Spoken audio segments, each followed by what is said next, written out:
Hello everyone, आप सबका स्वागत है। आरआरबी एनटीपीसी 2019 का सीबीटी 1 का मैथ का सॉल्यूशन कर रहे हैं, जिसमें 28 दिसंबर 2020 से 4 मार्च 2021 तक जितने भी शिफ्ट में एग्जाम हुए सभी शिफ्ट के सॉल्यूशन कंप्लीट हो चुके हैं। सबके वीडियोस प्लेलिस्ट में मिल जाएंगे। आज की क्लास में 5 मार्च 2021 का दूसरा शिफ्ट का सॉल्यूशन करेंगे। इसका पहला शिफ्ट का वीडियो भी प्लेलिस्ट में मिल जाएगा और इन सब के सॉल्यूशन पहले ही कंप्लीट हो चुके हैं। इनके वीडियोज़ देखने के लिए प्लेलिस्ट विजिट कर सकते हैं, लिंक नीचे डिस्क्रिप्शन में दिया गया है। तो शुरू करते हैं। उससे पहले चैनल पर नए हैं तो चैनल को सब्सक्राइब कर दीजिए। आगे बढ़ते हैं। पहला सवाल है, नरेश और सुरेश की आयु का अनुपात 6:5 है और उनकी आयु का योग 44 वर्ष है।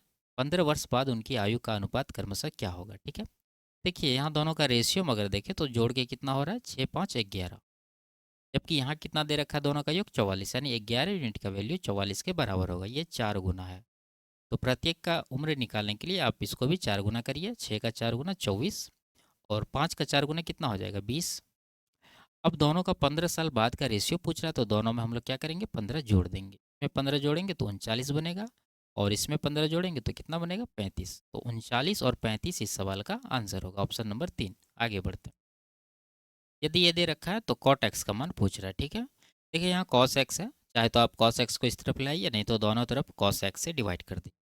तो दोनों तरफ हम यहाँ कॉस एक्स से डिवाइड कर रहे हैं, तो यहाँ पर क्या बनेगा, साइन बट्टा कॉस एक्स, जो कि होता है 10x। लिख देते हैं यहाँ पर। और यहाँ करेंगे तो ये कट जाएगा और यह भी कट जाएगा। तो ये 5 माइनस में उस तरफ ले जाएंगे तो प्लस में 5 बनेगा। और 2√6 पहले से है तो वो भी हम लोग यहाँ पर 2√6 प्लस में लिख देंगे। ठीक है, अब यहाँ चाहिए कॉट एक्स का वैल्यू। तो कॉट एक्स का कितना हो जाएगा, देखिए पहले अगर हम लोग इसका इन्वर्स करेंगे तो परिमेयकरण करना पड़ेगा। उससे पहले हम लोग इसको चेक करेंगे क्या इसके स्क्वायर का अंतर 1 हो रहा है कि नहीं हो रहा है। तो 5 का स्क्वायर 25 और इसका स्क्वायर कितना होगा, 4×6 = 24। 25 और 24 अंतर 1 का बन रहा है, तो हम लोग इसको डायरेक्ट लिख सकते हैं 5 - 2√6। ठीक है, ये प्लस है तो यहाँ माइनस कर देंगे, तो कॉट एक्स का वैल्यू यही हो जाएगा। ऑप्शन नंबर 2 में दे रखा है। आगे बढ़ते हैं। यदि a बराबर √4 दिया गया है तो निम्नलिखित का मान ज्ञात करना। ठीक है, देखिए कुछ नहीं है, a बराबर √4 है तो इसका वैल्यू कितना हो जाएगा, 4 का वर्गमूल 2। अब यहाँ पर देखिए √9 है, 9 का वर्गमूल 3 हो जाएगा। प्लस a का वैल्यू यहाँ से 2 रखेंगे तो 25 दुना कितना हो जाएगा, 50 हो जाएगा। और प्लस का 64 का वर्गमूल 8। तो 50, 8, 58, 3, 61। ऑप्शन नंबर 2 इसका आंसर हो। आगे बढ़ते हैं। 1 सेकंड 1 घंटे के कितने हिस्से के बराबर होता है, दशमलव संख्या में व्यक्त करिए। देखिए 1 सेकंड है, ठीक है, और इसका निकालना है 1 घंटे पर। तो 1 घंटा में कितना सेकंड होता है, 1 घंटा में होता है 3600 सेकंड। तो 1/3600 को हम लोग को क्या करना है, दशमलव में बदलना है। तो पहले ये दोनों जीरो छोड़ देंगे तो बचेगा हमारे पास 1/36। 36 से 1 को डिवाइड करेंगे तो कितना आएगा, पॉइंट देंगे तो 1 जीरो आएगा। उसके बाद जीरो लगाइए, 100 हुआ, 36 दिया नहीं जाएगा, 36 दूना 72, बचा कितना, ये बच गया आपको 28। ठीक है, 28 पे जीरो आएगा 280, और 18 से 126 दुना 252, यानी कि ये 7 बार में जाएगा। और आंसर भी यहाँ पर देखिए 27 है। अब पॉइंट का बात है, देखेंगे ये तो देखिए 3 अंक तो यहाँ है ही, और ये जो 2 जीरो हम लोग पहले छोड़े थे इसके लिए भी यहाँ पर पॉइंट खिसकाना पड़ेगा पीछे, 2 अंक पहले। तो यहाँ पर हो जाएगा 0.00027। ठीक है, 3 अंक यहाँ से, 2 अंक ये जीरो के लिए, तो टोटल 5 अंक के पहले पॉइंट लगेगा। ऑप्शन नंबर 1 में दे रखा है। आगे बढ़ते हैं।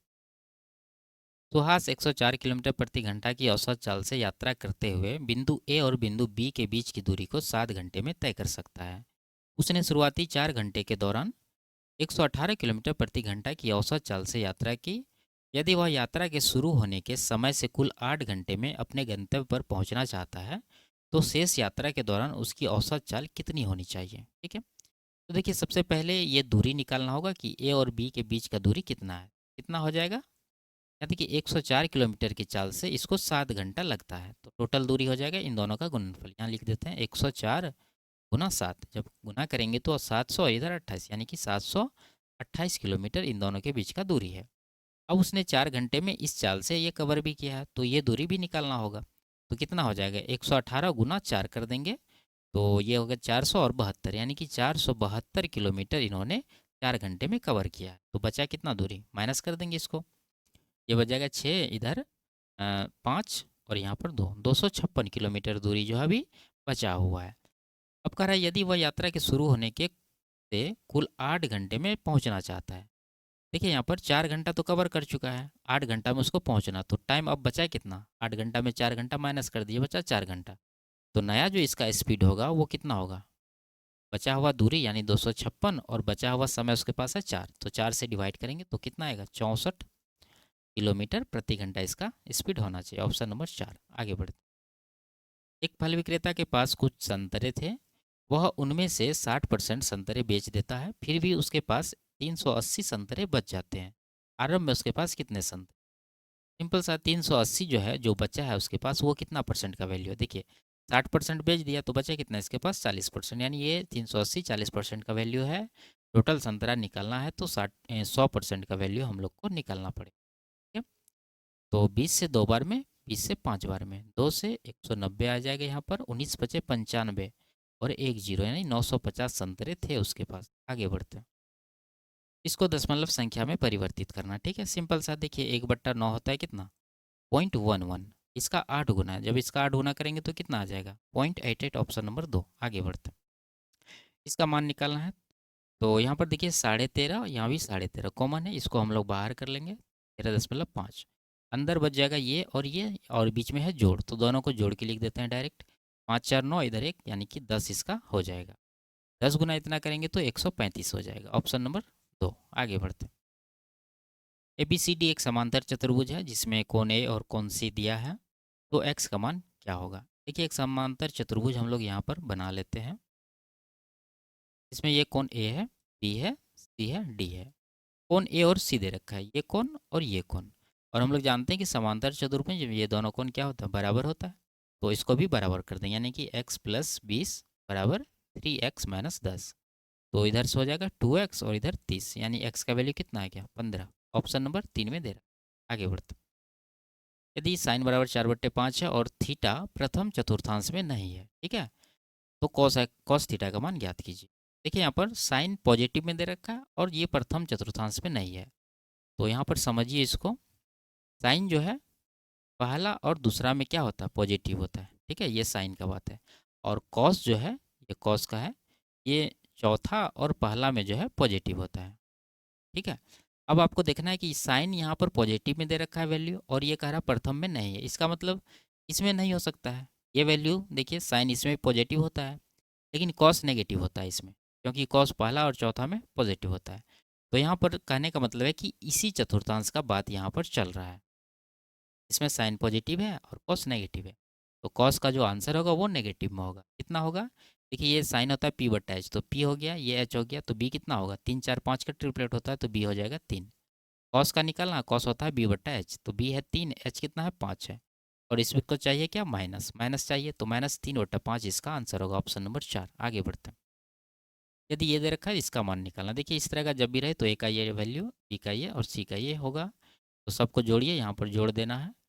4 3 7 7 14 ऊपर आएगा, नीचे सी का वैल्यू 7 कटाएंगे तो 2 इसका आंसर होगा। Option number 2। आगे बढ़ते हैं। यदि 12 कलमों का क्रय मूल्य 8 कलमों के विक्रय मूल्य के बराबर है तो प्रतिशत लाभ ज्ञात कीजिए।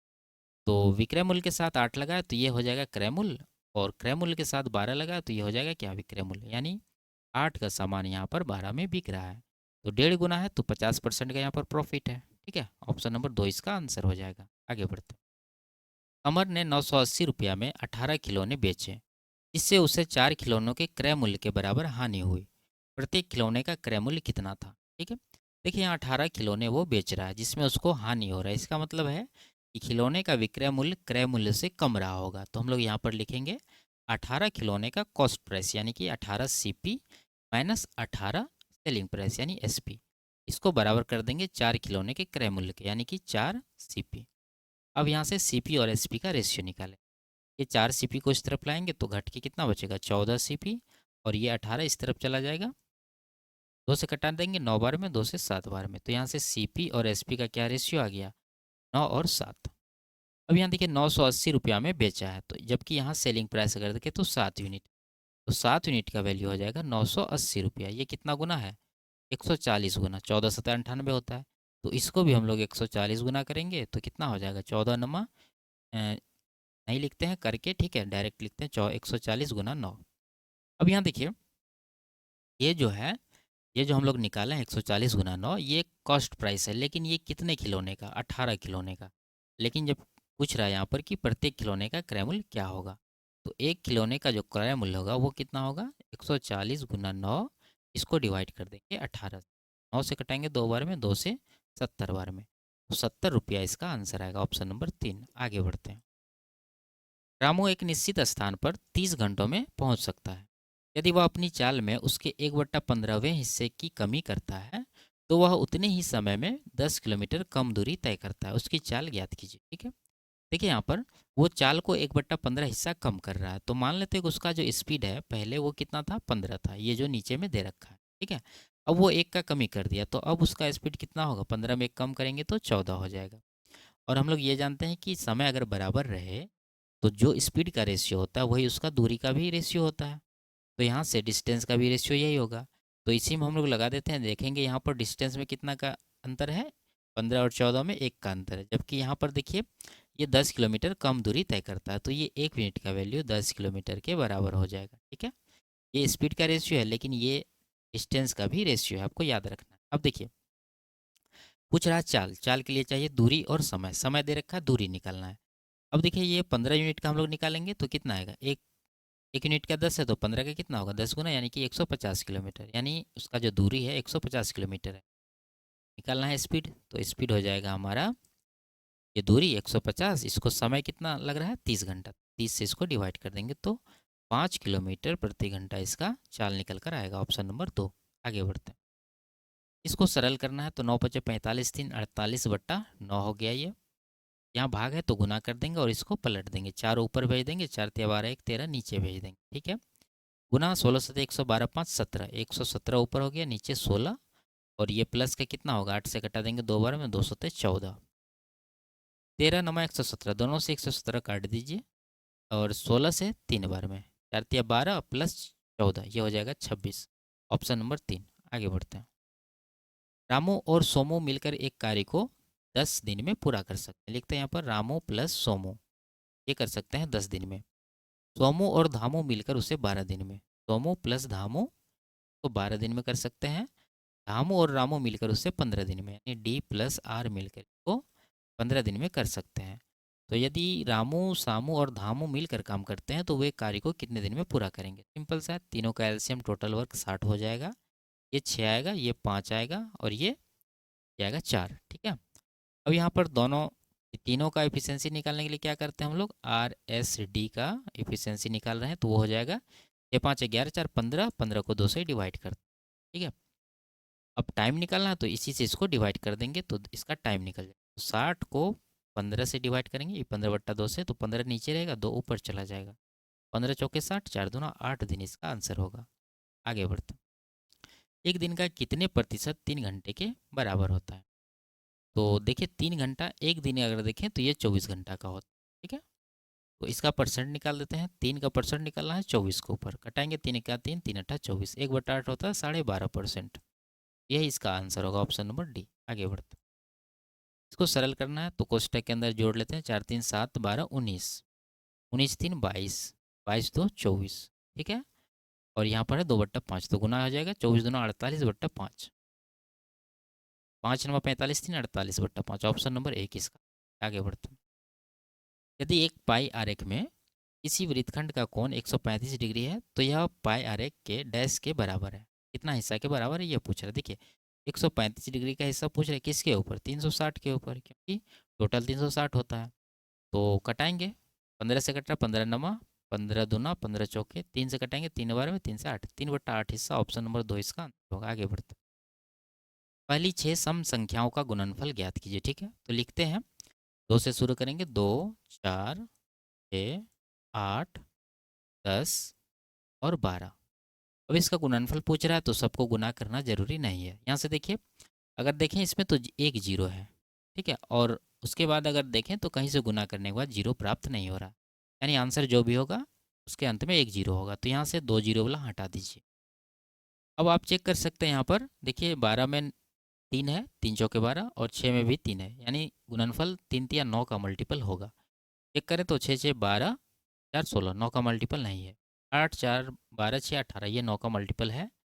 6 2 8 4 12, ये 9 का मल्टीपल नहीं है, इसको भी हटाइए। एक ही ऑप्शन बचा हमारे पास, ये इसका आंसर हो जाएगा। इसके अलावा आप इसका इकाई अंक भी चेक कर सकते हैं। आगे बढ़ते हैं, इसका मान निकालना है तो देखिए यहाँ यहाँ घनमूल लेना है, लेकिन यहाँ पर क्या वर्गमूल है, तो इसका पहले वर्गमूल लेंगे। तो यहाँ से बन जाएगा हमारा पावर 3 दे देते हैं, और इसका जब वर्गमूल लेंगे तो 2 2 4 2 6, यानी कि ये हो जाएगा 0.008। अब इसका घनमूल लेना है तो ये 0.2 आ जाएगा। 0.2 को 3 बार गुना करेंगे तो हम लोग को 0.008 प्राप्त होगा। तो ऑप्शन नंबर 4 में दे रखा 0.2, ये इसका आंसर हो जाएगा। आगे बढ़ते, किसी वस्तु को 16% लाभ और 12% हानि पर बेचने पर प्राप्त राशियों का अंतर 70 रुपया है, वस्तु का क्रय मूल्य ज्ञात कीजिए। देखिए यहाँ पर मान लीजिए कि ये हमारा क्या है, कॉस्ट प्राइस है। अब इसको जब 16% के लाभ पर बेचेंगे तो ऊपर बेचना पड़ेगा 16%, तो यानी 116% में बिकेगा। और जब हानि पर बेचेंगे तो ये 12% कम पर बेचना पड़ेगा, यानी कि 100 में 12 माइनस करेंगे तो कितना आएगा, 88%। इन्हीं दोनों का डिफरेंस जो है वो 70 के बराबर है। तो परसेंट में अगर डिफरेंस देखें तो यही दोनों का योग होता है डिफरेंस। तो आप यहाँ से भी कर सकते हैं, नहीं तो यहाँ से डायरेक्ट लिखिए 16 और 12 कितना हो जाएगा, 28%। यानी 28% का वैल्यू हो जाएगा 70 रुपया। रेमूल निकालना है 100% का वैल्यू, तो कितना हो जाएगा, 70 को ये 28 से डिवाइड करेंगे और 100 से गुना करेंगे। 14 से 2 बार में, 14 से 5 बार में, 2 से 50, 50 गुना 5 250 रुपया इसका आंसर होगा, ऑप्शन नंबर 1। आगे बढ़ते हैं, इसका एचसीएफ निकालना। तो एचसीएफ निकालने के लिए फ्रैक्शन में क्या करते हैं, ऊपर वाला का एचसीएफ जो कि 1 हो जाएगा, और नीचे वाला का एलसीएम कितना हो जाएगा, 5 के 20 या 60, ठीक है, 60 इसका एलसीएम होगा। ऑप्शन नंबर 2 में दे रखा है 1/60। आगे बढ़ते हैं, किसी चतुर्भुज के कोणों का योग कितना होता है, 360 डिग्री होता है, ऑप्शन नंबर 4। आगे बढ़ते हैं, एक आयत का परिमाप 100 मीटर है और उसकी लंबाई 29 मीटर है, तो चौड़ाई ज्ञात कीजिए। देखिए परिमाप को अगर 2 से डिवाइड कर देते हैं हम लोग तो क्या प्राप्त होता है, यहाँ पर 50 प्राप्त होगा, लेकिन ये होता है लंबाई प्लस चौड़ाई, यानी दोनों का योग। इसमें लंबाई है 29, तो चौड़ाई कितना हो जाएगा, इसमें 29 माइनस कर दीजिए, बचेगा 21, यही हो जाएगा हमारा चौड़ाई।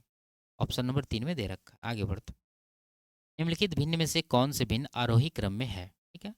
देखिए एक ही भिन्न है, इसको बदल बदल के चारों ऑप्शन में लिखा गया है। तो हम लोग देखते हैं पहला ऑप्शन उठा के, 12 और 18, इसमें कितना का गैप है, 6 का। और इधर 14 3 17 3 का, इधर 16 3 19 का है।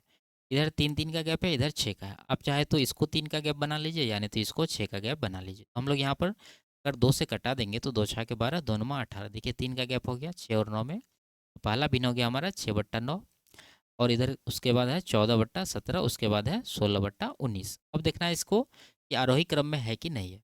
देखिए ये प्रॉपर फ्रैक्शन है, प्रॉपर फ्रैक्शन मतलब इसका जो हर है वो अंश से बड़ा है, ठीक है। और जब डिफरेंस दोनों का बराबर रहता है, दोनों का नहीं मतलब सभी भिन्न का अगर डिफरेंस बराबर रहे, तो ऊपर के नंबर के अनुसार जो हम लोग इसको आरोही या अवरोही क्रम में लिखते हैं। तो इसको लिख देंगे, सबसे छोटा यहाँ पर 6 है तो 6 वाला सबसे पहले आ जाएगा। आरोही क्रम मतलब क्या, बढ़ते क्रम में, तो ये पहले आ जाएगा, उसके बाद ये आ जाएगा 14 वाला, ये उसके बाद ये 16 वाला आ जाएगा। तो ऑप्शन नंबर 1 ही इसका आंसर हो जाएगा। आगे बढ़ते हैं, यदि √7 ये है तो इसका मान निकालना। तो वैल्यू रख देना होगा यहाँ पर, 26 है, 2.6 है यहाँ पर 5 गुना में, तो 26 पंजा 180, यानी 13 इसका वैल्यू हो जाएगा। इधर कितना होगा, 4 गुना 2.6 करेंगे तो 26 दूना 52 दूना 104, यानी 10.4 आएगा, उसमें माइनस 0.4 करना है। तो ये 13 नीचे आ जाएगा आपको 10, डिवाइड कर देंगे तो 1.3 इसका आंसर आ जाएगा। आगे बढ़ते हैं, यदि ये है तो x अनुपात y पूछ रहा है, ठीक है। तो x अनुपात y क्या हो जाएगा, y वाला के साथ जो है वो x में चला जाएगा यानी 15, और x वाला के साथ जो है वो y में चला जाएगा 10। 5 या 15, 5 दूना 10, 3:2, ऑप्शन नंबर 3। आगे बढ़ते हैं, इसका माध्य निकालना। तो निकाल लेते हैं, 8 है -2 है, तो 8 में 2 घटाएंगे 6, 6 9 15, 6 21, 21 3 24, 24 7 31, 2 33 का 3 बचा 3, 3 3 6, टोटल कितना नंबर है, 3 4 7, 7 से डिवाइड करेंगे तो 7 9 63, 9 इसका आंसर हो जाएगा। आगे बढ़ते हैं, इसमें कह रहा है निम्नलिखित में से किस विद्यालय से विश्वविद्यालय के लिए चयनित छात्रों का प्रतिशत सर्वाधिक था। देखिए ये चयनित वाला का है और ये टोटल छात्र का है, तो परसेंट निकालना होगा। तो निकालते हैं, देखिए 800 1000 का सीधा सीधा कितना, 80% है, ठीक है। इसका हो गया 80%, इसका निकालिए कितना हो जाएगा। देखिए यहाँ पर आप अगर इसको निकालेंगे तो कैसे निकालेंगे, 1050 ऊपर देंगे और उसको 1200 का निकालना, तो 1200 गुना 100% करेंगे, इसी तरह से निकालेंगे। तो ये जीरो कटना ही है लास्ट में, तो हम लोग यहाँ से जीरो हटा देते हैं सब में से और डायरेक्ट डिवाइड करके लिखेंगे वहाँ पर। तो 12 से 8 बार में जाएगा, 12 8 96, 9 12 से 84, ये 87% के करीब है। ये कितना है 15 नमा 190% है। ये कितना है, ये है आपको 11 8 88 11 81% के करीब है। ये 9 8 72 और 9 3 83% के ये करीब है। तो सबसे ज़्यादा यहाँ पर है 90, किसका है, आई जे के ऑप्शन नंबर 1 में ये इसका आंसर। आगे बढ़ते हैं। इसमें क्या करा, वर्ष 4 के दौरान हुई वार्षिक बिक्री और 6 वर्षों के औसत बिक्री का निरपेक्ष अंतर किस अन्य वर्ष के दौरान हुई वार्षिक बिक्री और 6 वर्षों की औसत बिक्री के निरपेक्ष अंतर के बराबर है, वर्ष की पहचान करें। ठीक है, तो सबसे पहले 6 वर्षों का औसत निकालना होगा। उसके लिए जोड़िए 4 5 9 3 12 4 16 5 21 3 24, 240 इधर हो गया और 15 इधर, तो 240 प्लस 15 255। इसको टोटल वर्ष कितना है, 6 से डिवाइड करेंगे तो कितना आएगा, 6 चौके 24, 15 6 दूना 12 6 पंचे 30, यानी 42.5 आ रहा है। अब देखेंगे हम लोग डिफरेंस किसके साथ कर रहा है, वर्ष 4 यहाँ पर है, कितना लेके बैठा है 45। 45 और 42.5 में 2.5 का अंतर है। अब यही अंतर आपको खोजना है कि किस वर्ष में है इस एवरेज के साथ। अगर पहला वर्ष देखें तो 40 है और यहाँ 42.5, यहाँ देखिए अंतर आ गया 2.5 का। इसका मतलब यही इसका आंसर होगा, वर्ष 1, ऑप्शन नंबर 3 इसका सही आंसर। आगे बढ़ते हैं। कह रहा है वर्ष 2013 में परिवहन पर किए गए व्यय और सभी वर्षों में कुल मिलाकर परिवहन पर किए गए कुल व्यय का अनुपात कितना है। तो 13 में परिवहन कितना है, 13 में परिवहन यहाँ देखिए 60, इसका रेशियो निकलना है परिवहन सभी वर्षों का। ये जोड़िए सबको, 8 1 9 9 2 11, 9 2 11 बचा 1, 4 1 5 6 11 7 18 8 26, 261। 3 से कट रहा है, 3 से 20 बार में, 3 से 3 8 24, 3 7 21, यानी 20:87 इसका आंसर होगा। आगे बढ़ते हैं। यदि उत्पाद X की 5000 इकाइयों का उत्पादन किया जाता है और उनके परिवहन पर 36,000 की राशि व्यय की जाती है, तो उत्पाद X की एक इकाई का विक्रय मूल्य कितना रखा जाना चाहिए ताकि उत्पाद पर 25% का लाभ अर्जित किया जा सके। ठीक है, देखिए आप परिवहन पर 36,000 खर्च कर, अगर हम लोग यहाँ देखें पाई चार्ट में, तो ये परिवहन पर 9% ही खर्च कर रहा है, यानी 9% का वैल्यू ही 36,000 है। तो टोटल कॉस्ट निकालने के लिए 100% का वैल्यू निकालना होगा। कितना गुना करना होगा, देखिए 9 चौके 36, 4,000 गुना है तो इसको भी करेंगे 4,000 गुना, तो ये आ जाएगा 4,000 उस पर 2 जीरो, यानी कि 4 लाख। अब ये टोटल कॉस्ट है कितने इकाई का, 5,000 इकाई। तो इसको 25% का लाभ चाहिए, तो एक इकाई का अगर हम लोग कॉस्ट प्राइस देखें तो कितना आएगा, 4 लाख। ये जो हम लोग ऊपर निकाल चुके हैं, इसको ये 5,000 इकाई से डिवाइड करेंगे, क्योंकि ये 5,000 इकाई का कॉस्ट प्राइस है और एक के बारे में पूछ रहा है तो एक का हम लोग को निकालना पड़ेगा। 3 जीरो यहाँ से हटा देंगे, 5 से इसको 80 बार में, ठीक है, 80 रुपया जो है 1 यूनिट का इसका कॉस्ट प्राइस है। तो सेलिंग प्राइस क्या रहना चाहिए ताकि उसको 25% का प्रॉफिट हो, तो 80 गुना, आप चाहे तो 125/100 कर सकते हैं, नहीं तो 5/4 इसको करिए। तो 4 से 20 बार में 20 पंचा 100, 100 रुपया इसका जो है सेलिंग प्राइस रहना चाहिए। आगे बढ़ते हैं। तो ये लास्ट सवाल था। वीडियो आपको कैसी लगी कमेंट में ज़रूर बताइए। अच्छी लगी तो वीडियो को लाइक शेयर और चैनल को सब्सक्राइब कर दीजिए। फिर मिलते हैं अगले क्लास में, तब तक के लिए बाय बाय, टेक केयर।